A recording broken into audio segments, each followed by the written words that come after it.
इस वीडियो में हम बात करेंगे किस तरीके से आप फॉरेक्स ट्रेड सिग्नल्स के जो इंडिकेटर्स है उसको इंटरप्रिटेट कर सकते हैं, उसको समझ सकते हैं।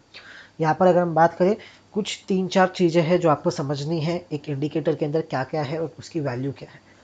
यहाँ पर अगर हम बात करें, सबसे पहले आपको यहाँ पर ये एरोज दिख रहे होंगे। ये एरो आपका buy arrow and sell arrow है। मतलब कोई भी इंडिकेटर के अंदर कोई भी सिग्नल जनरेट होगा तो सिग्नल जनरेट होने के बाद ये एरो जैसे ही जनरेट होगा वो आपके बॉट के लिए एक सिग्नल होगा कि भाई इस ट्रेड के अंदर आपको डाउनवर्ड ट्रेड यानी सेल ट्रेड इनिशिएट करना है, और यही अगर ब्लू एरो अपवर्ड्स है तो आपको एक बाय ट्रेड जनरेट करना। नीचे के बाजू बात करूं तो नीचे आपको बैंड में, यहाँ पर लोअर बैंड में आपको कुछ कलर्स दिखेंगे।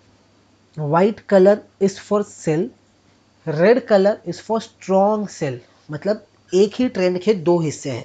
एक कि ट्रेंड शुरू होता है, जब ट्रेंड शुरू होता है तो यूजुअली वो स्ट्रॉन्ग नहीं होता है, वो स्टार्ट ऑफ द ट्रेंड होती है। तो जैसे ही ट्रेंड शुरू होता है आपको एक वाइट कलर दिखता है जो कि एक सेल सिग्नल होता है। सेल ट्रेंड शुरू हो रहा है तो वाइट सिग्नल से शुरू होगा जो कि सेल ट्रेंड होगा, एंड उसके बाद स्ट्रॉन्ग सेल आएगा। स्ट्रॉन्ग सेल यानी कि वो जो सिग्नल है वो एकदम स्ट्रॉन्ग हो चुका है, एंड उस पर्टिकुलर पॉइंट से आपका जो बॉट है वो आपका ट्रेड्स इनिशिएट करना शुरू कर देगा। थोड़ा सा चार्ट पे अगर हम आगे जाएंगे एंड देखेंगे किस तरीके से और आपको कोई कलर्स दिखते हैं क्या। जी हाँ, यहाँ पर अगर आप देखेंगे तो अगेन आपको दो कलर्स, तो टोटल 4 कलर्स आपको नीचे बैंड में दिखेंगे। एक होगा वाइट, एक होगा रेड, एक होगा येलो और एक होगा green. White indicates sell, just your signal has converted from buy या जो भी प्रीवियस सिग्नल था वहां से वो सेल सिग्नल में जनरेट हुआ है।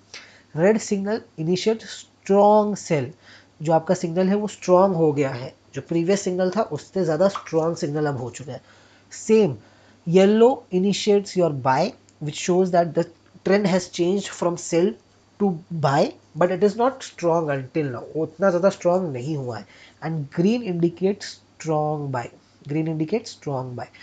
यहाँ पर अगर आप देखोगे रेड जो कि स्ट्रॉन्ग सेल था, यहाँ से कहीं ना कहीं आपका जो सिग्नल है वो स्ट्रॉन्ग सेल से बाय पे शिफ्ट हो चुका है, एंड बाय से इस पर्टिकुलर पॉइंट पे अगर आप देखोगे तो जो आपका सिग्नल है वो स्ट्रॉन्ग बाय पे शिफ्ट हो चुका है।